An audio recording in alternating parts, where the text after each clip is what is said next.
That's basically the client generation side, but all of them have a common denominator, which is having closers who close the leads.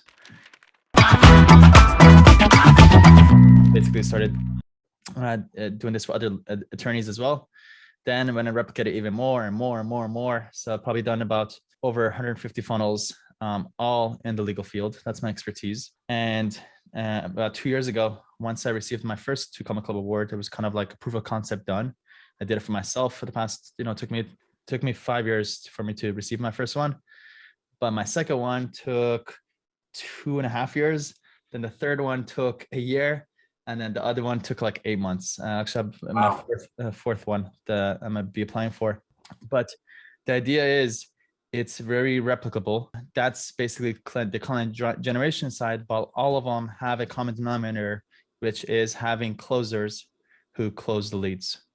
So, the first half is just lead generation. And the second half is client generation, which is now that you got the leads, how do you convert them? Which is where you guys come in. And I got a lot of experience because at this point I'm generating, God knows, 5 to 10,000 leads a month. So I kind of see what kind of texts we need to send, how do we keep track of the leads, how many times do we have to follow up the leads, all that stuff, and kind of gathering that. So that's one thing that hopefully I'll share with you today. And the second thing is, as a business owner, as an influencer, I need you guys. I need closers because I'm not a closer. I'm not somebody who can, I'm more behind the scenes, but I need to surround myself with you guys. So I always need you guys to be able to do what I do. But I've also been through a lot of different closers, the different personalities, different ways that people operate. And I know who's good, who's not from the get-go, first impressions and how people interact in the first couple of weeks. And I know what that leads to. I think I'm very good with like patterns, and especially I'm good with people also. Both of those kind of lead me to, I could tell you exactly, this is the type of closer you need to be successfully and be successful long-term. Be sharing my screen on a little notepad because the idea is the message is what matters. The first one is focus is everything. Okay. It's already hard enough to be very successful in one particular thing that you do, let alone multiple. So in order for you to be successful, you need to focus on one business, one market, one influencer, one. You cannot have a side hustle. You cannot have a side passion project and be successful long-term. You need to commit to one person, one business, one influencer, and give it your all. If you try to kind of do side hustles and things like that, I promise you're always going to be stuck at that level. And there might be, I'm not sure, what the program teaches, but I strongly believe these are my personal beliefs that you need to be focused on one thing at a time in order to be successful. And also me as a business owner, in the beginning, I was kind of more liberal with hiring. Hey, it doesn't matter how, it doesn't matter if you have your own side hustle, sure, as long as your numbers are good, I don't care. But through experience, I learned that no, that's not good enough. I need you to be 100% committed to my business, and also helps you. It's not just for me, also for you. You will be more successful. You will close more if you're just focused on our business together. So take a moment right now. Is that me? Is it applicable for me? Do I have a side business? Am I trying to do something on the side? Wherever your focus is where your results comes from. So if you're trying to make a couple of things happen at the same time, I promise you're just going to come back to square one. And then until one day you finally decide, I had enough. I need to stay focused. So make that commitment right now to be completely focused on one business. Second is always know your numbers. You need to be super anal and super obsessed with knowing your numbers to the T. So obviously that starts off with your daily, every day, you need to be able to keep track of that. So, everybody has their own style. Maybe some people, scribble, this is how many bookings I have, this is how many show up, this is how many people showed up to the meeting, this is how many clients I closed, how much revenue. And then you take that over and you put that into a Google Sheet. That's one particular way. Or just have a Google Sheet open where you keep track of every single meeting that you have. Did they show up? Did they not? Did I close a client today? Etc. That needs to be done on a daily basis, which goes into a sheet where every day you have those numbers.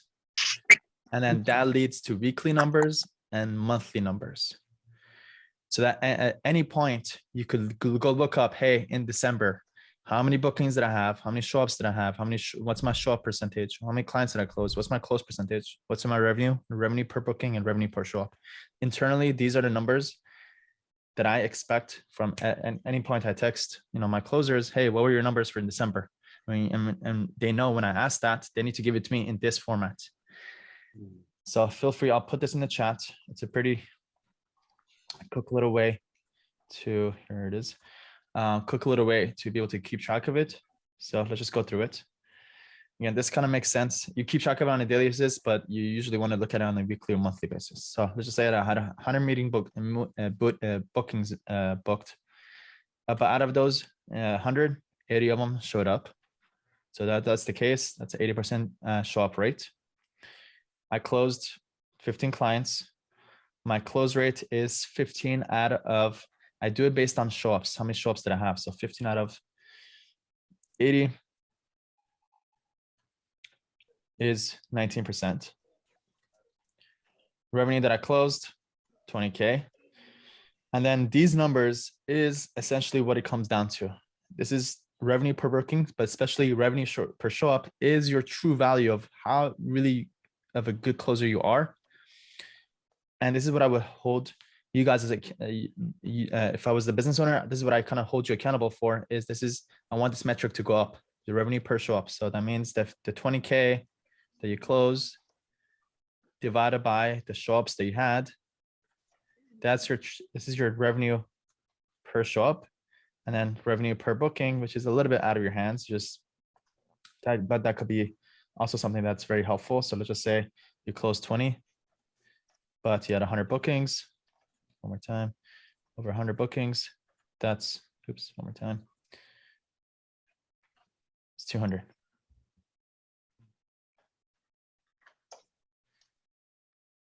You need to have clarity on these numbers, again, on a daily, weekly, monthly basis.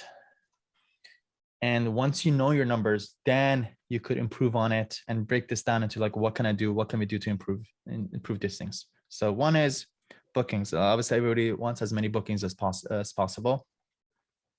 That's really dependent on who you're closing for, and sometimes you can control it, and sometimes not. Good closers make their own opportunities. It's not just sit on your butt to wait for whatever Calendly bookings come in. That's like a default closer. But if you can think outside the box and be proactive to go figure out other methods. Hey, this influencer is right now using Facebook ads. What if I also start a YouTube channel for him, or get him to create a YouTube channel and I help him bring clients from that way? If you're proactive that way, that's when you stand out. That's when it shows to the business owner, hey, you're serious and this is a good person and this person is adding value to my business. This person is worth more. So maybe let me bring them on as a director. So maybe possibly you get a salary and get commissions that way, because you're adding value to the business. So you be proactive. I don't want you just sitting on your butt getting bookings. Okay, great. Anybody can do that. Show ups is something that you completely control. This is a big problem that one of my law firms had. We had a 45% show up rate, which is very low, obviously. We're trying to get that up above 80%.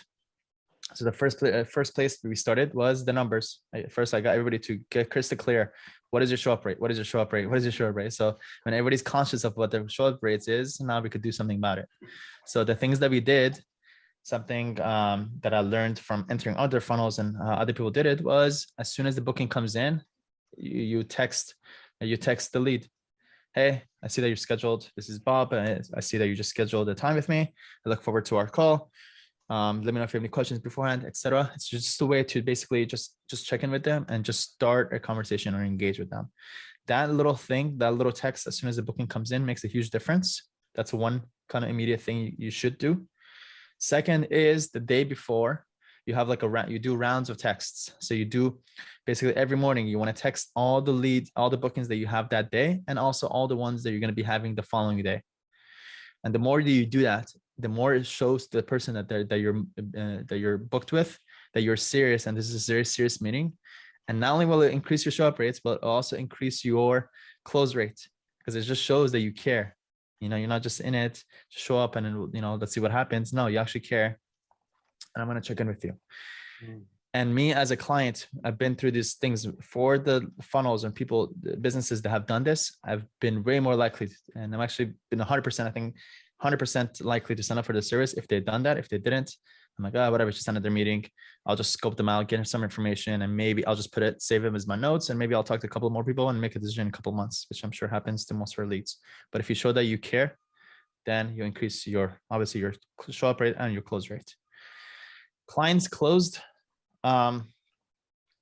obviously comes, you progress, right? You don't just expect, you start working somewhere for you to do spectacular. So drop your expectations, and your first month should be to kind of refining, understanding the market, understand the objections, how to answer their objections, following up, all that stuff. So, you know, but after the first month, you kind of, once you fill it out and you kind of see where you stand, then that's when you want to create a monthly goal.